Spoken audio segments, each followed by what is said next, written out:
Closed and you went to the wrong location. Yep. All right, he's here. Hey, Jeff. Hello. Go ahead and call the Commissioners meeting on May 8th, 2023. Session that is. The meeting is being recorded, and instead the meeting becomes part of public record. At this time, I'd ask if there's any public comment. Hearing none, we have a few items to discuss today. First is the Lakeshore Community Services Tax Appeal, and I send that to Brian Bolt. Yes, sir.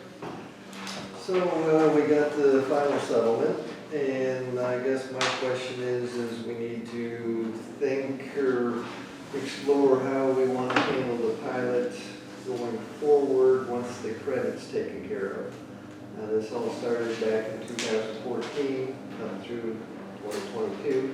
So we have, a few years of credit going forward on these properties, so it's gonna be a while before we actually get any money or in terms of the agreement or spelled out, what they're gonna get in lieu of taxes, I guess I'll say.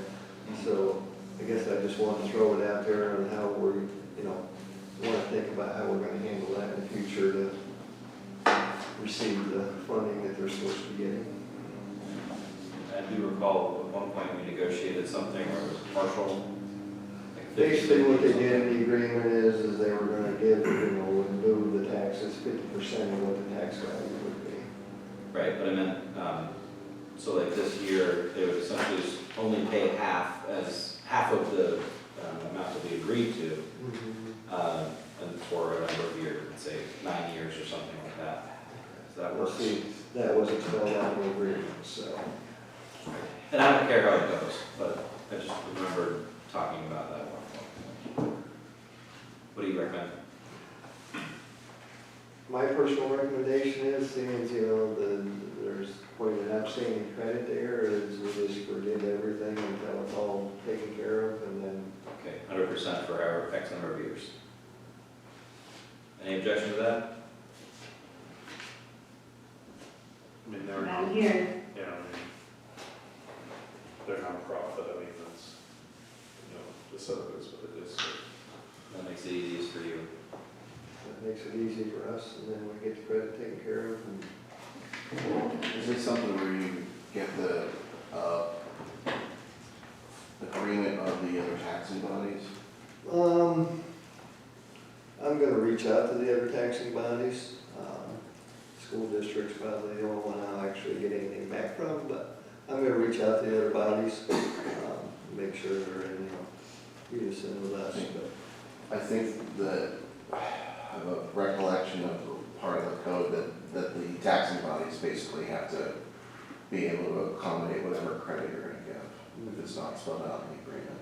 So, yeah, if you get an agreement, that's great. Yep, just trying to get all this stuff cleaned up, especially with us going through the assessment, and trying to get all these oddballs cleaned up before we get in the middle of that, so. Great. We just circulate an MOU between the other taxing bodies and us saying this is what we want. Well, I mean, I guess I'm kind of confused because that's the whole point of the agreement, right? Like It's, the agreement says that they're, have the credit coming.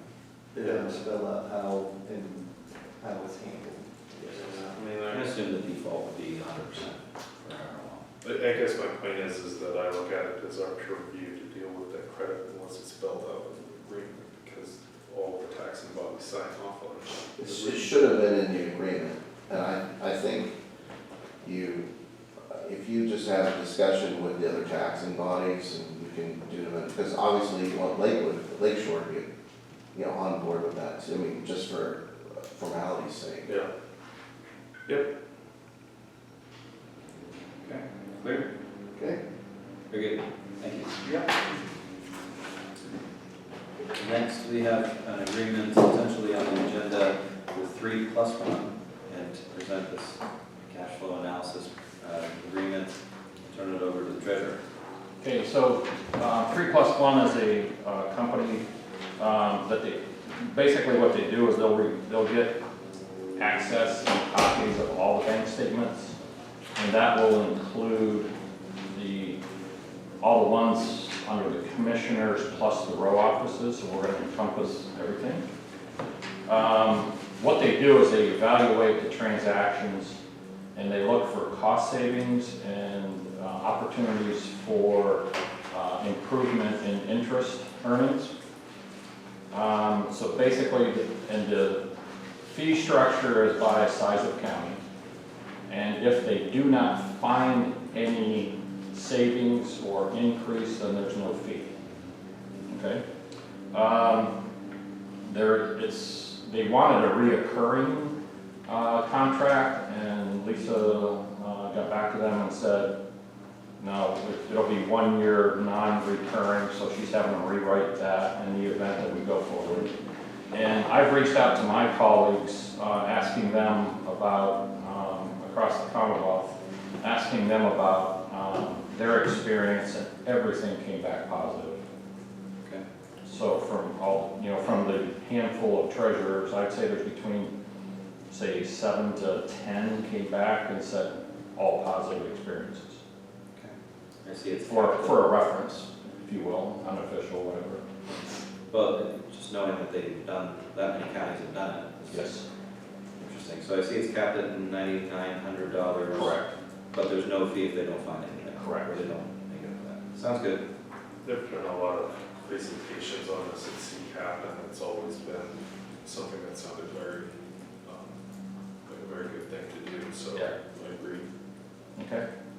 Tricia, any questions? And when I was at the last CCAP board meeting, the executive session, they actually presented, and their financial modeling is very complex, and they really do a lot of deep dives and have good data. So, it was my recommendation to have Lisa engage with them to see what they can do for Warren County. And I do look forward. I think they'll absolutely give us some additional returns on their investment of that $9,900, and that will be something that's ongoing, just not one time. So timing-wise, if we were to sign an agreement, we're not even mid-May, I would expect we would have results by the end of June. So it's that kind of a timing, according to what they presented. All right, any other questions? Very good, thank you. Thank you. Last thing on the new items list is an agreement with Remedy Analytics and Highmark. So a couple of years ago, I had connected with Remedy Analytics, and they are a designated agent that essentially reviews our benefits contract with Highmark. They have saved us a significant amount of money by doing a pharmaceutical review, and this would be a re-up, I suppose, of that agreement, so that they can continue to analyze our spend and find efficiencies similar to 3+One. They only benefit if they find savings, so it's not direct money coming out of the county, it's only savings that they provide. Any questions on this agreement? I read it in detail. Sure. I thought it was very good. I did read it in detail last time, but. Okay.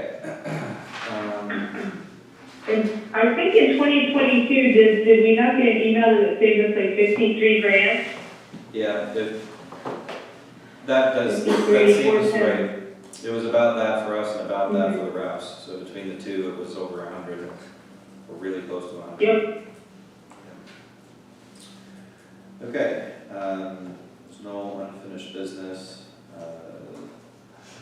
Policies and procedures, they're being held up by me. Upcoming meeting, if you'll take a look at that. Under announcements, I'd like to add the presentation of the coroner's badge. So, as you may know, the county code provides significant authority to the coroner that is quasi-judicial at times and also quasi-law enforcement at times.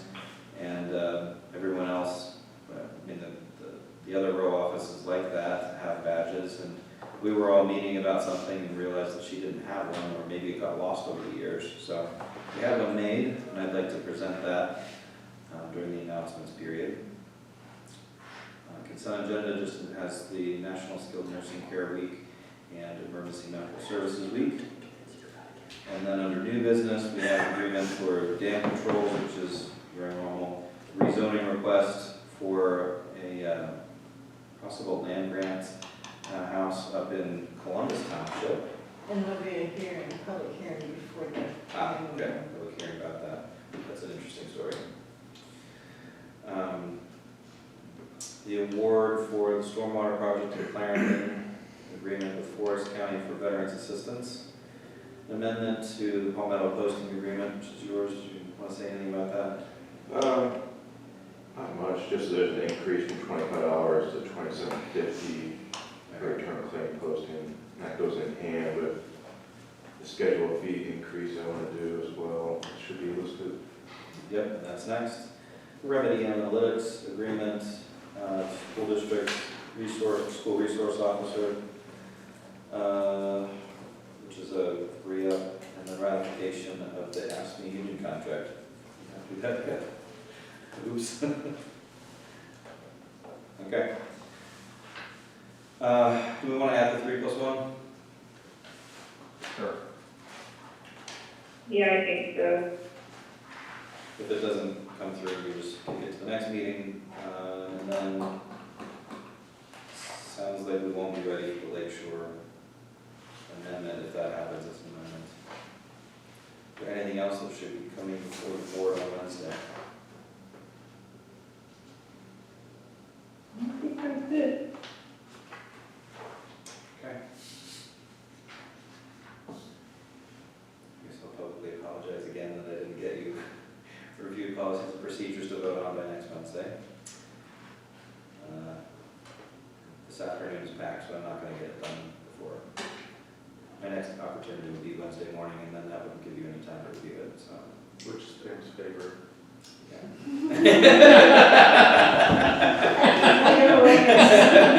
But the minutes open.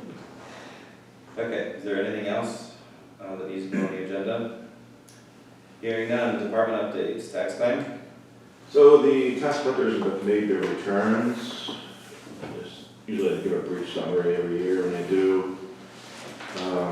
Clarendon Borough is still up there at 23.9% being returned. Glade's doing pretty well. Their numbers are going down. Back in 2018, they had 130 parcels. Now it's about 39. And if you look at Pleasant there, there's a big jump in the amount that's being returned. Usually they're about 60, 70,000. They're at 458,000. So it's small number, but high value properties. Yes, the distribution center, apparently 2 of their parcels are returned. That would explain it. Yeah, so if you take that out of the equation, it's a normal return in the past, as compared to the past 2 years.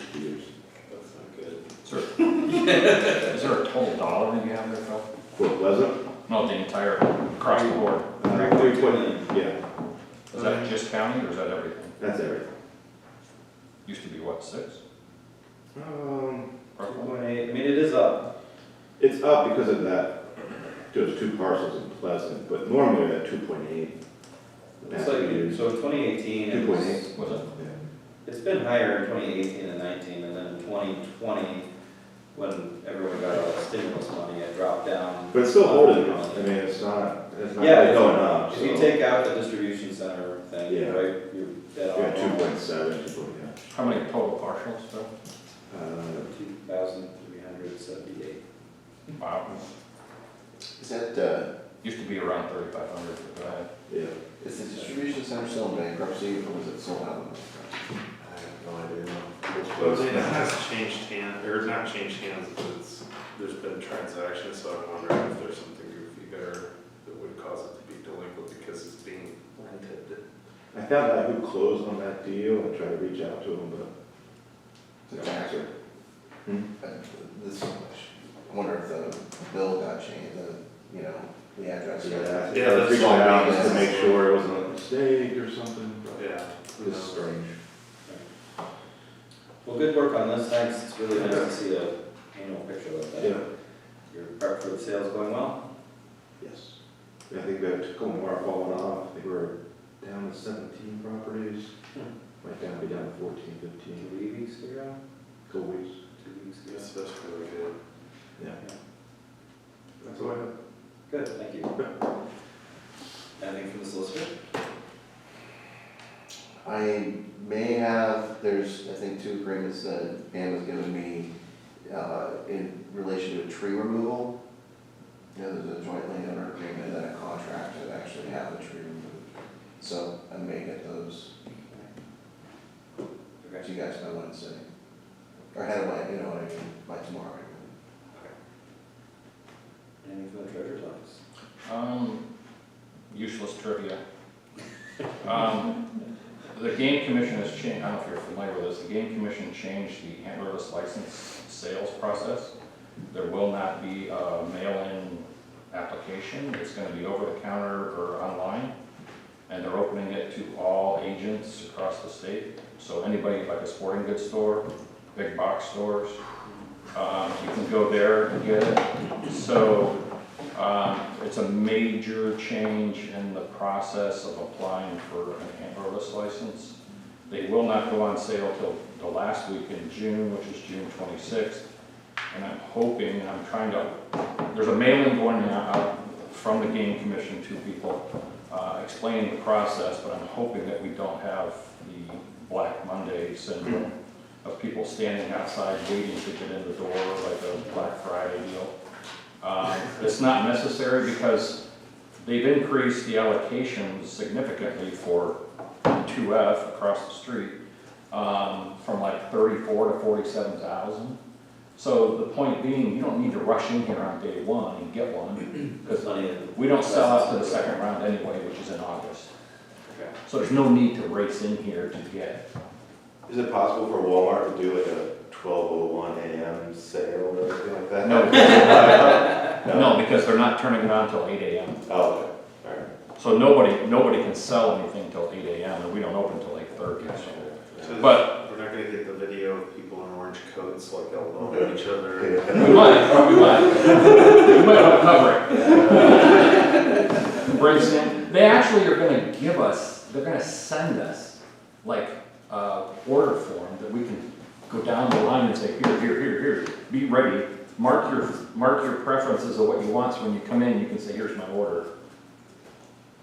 Okay, and so it's all going to be new, and they're retrieving printers from the treasurers across the state, and we have a choice of 2, which are on the counter, or 3, which means we have a spare one. Now, we've got 3 setting in the conference room, right?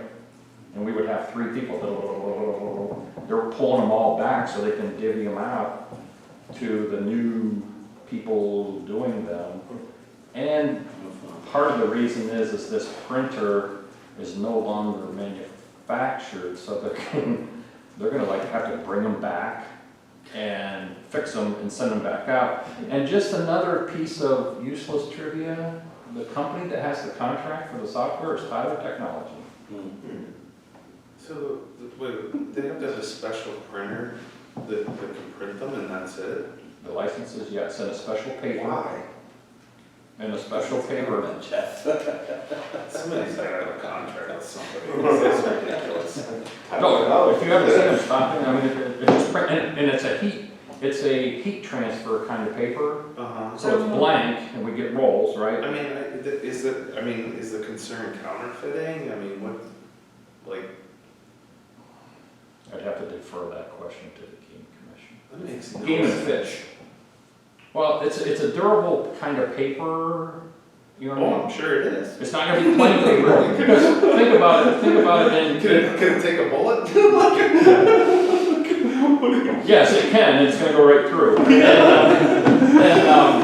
But anyway, so think of it in another way, is the ear tags are made of this, and you're gonna stick it in here and all that kind of deal. And so what's happening in the last few years, we've had all these printer problems. Now they're changing paper again, and they found out the green color didn't work so good. We had yellow before. Yeah. So now they're gonna, in 6 months, they're gonna have a different paper and texture and color, I guess. Okay. So, Bottom line is the fact that it's not getting processed in your office going to, so it'll cut down on work. It'll cut down on revenue too, right? Yeah, it's gonna, so, we would typically sell around 7,000 ambulance licenses. It would cost us, we get, for what we get in revenue, it costs us 50 cents per dollar, right? Sure. So we're not gonna lose a lot of money. Right.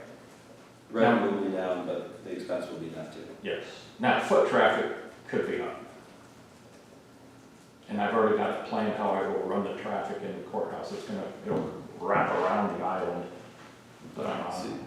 You mean there'd be more foot traffic because the mail-in's going away? Is that what And if people come and stand in line, Yeah, like, because you can either do it online or you do it in person, right? but keep in mind, and one of the hurdles we have to get over is when the Amish come in, and if they don't have a social security number, we have to call, stop what we're doing, get on the phone, wait a half hour, 45 minutes to get a person who has to get their supervisor to click OK to pass, for us to be able to pass, to override the field for social security number. We used to be able to do it, but they claim there's a law now, so a supervisor has to do it. Do you need like a ticket system and people sit on the benches in the hallway and then call it? Why don't they have a department of process engineering, like at the state, and then they oversee all the other departments and tell them how to do things? Needless to say, it's going to be a major change in how it Because works. that's totally insane. Yes. That's actually You could install TVs in the hallways of like deer hunting videos and like. You know what we should do is get a video game with the. All right, well, this conversation is evolving fast. Thank you, Doc, for your update. You asked, so I told you. But I mean, it's obviously a major change in the process, and hopefully each year beyond here will get smoother. Time will tell. Okay, There you go. thank you. Any general discussion? I just wanted to update you in the meeting that after we had the last work session and discussed the idea of a joint task force, or I presented a proposal on a joint task force with the city.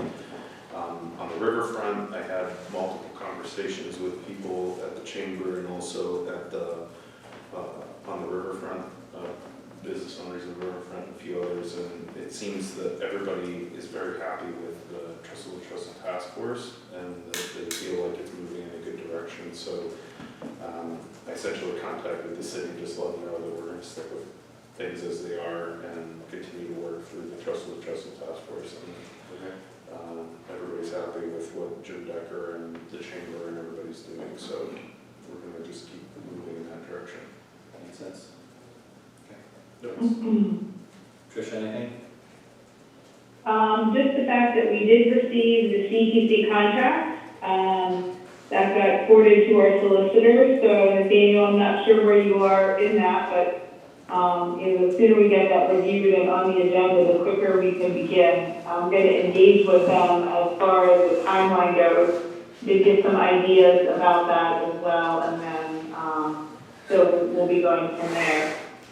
The other thing I would say is Jim Decker actually sent me an email this morning, and apparently the Northwest PA Regional Planning Committee is intending to put together some type of data for a BEAD grant. I'm not sure, Ben, if you've been Nope. exposed to that or heard about it. Okay, so here we go again, we're looking at opportunities, they're looking at opportunities. So it's going to be interesting how we're going to all continue to keep our efforts aligned and not end up just walking past each other, over each other, with applications and things. So I'm going to reach out to them and just see kind of what their plans are and what their strategy is. To the Northwest Commission? Yeah. Okay. And I saw Youngsville TV is doing something too. Yeah, they're also going to put in an application, and that's the ARPA money that the Commonwealth is rolling out, which is open May 10th. And if you remember, we also talked a little bit about reaching out to some of the ISPs for those shovel-ready projects Right, and seeing how best we could partner with them. Once we got CTC on board and had them vet it, kind of at a 20,000 foot level. right. I got the CTC contract on Friday and I started looking at it today. But why don't we go ahead and put it on Wednesday's agenda, and again, if we can't approve it on Wednesday, then fine, but It's fine. it's a pretty high priority I project. think that's a good idea. Okay, we'll add that. Plus, it's not a long contract. I mean, there's not much to it, so shouldn't be difficult to review. Okay. Anything else? Any cause for executive session? No. All right, I don't have anything. all right, then we'll stand adjourned. Thank you, everyone. All right, thank you, everyone.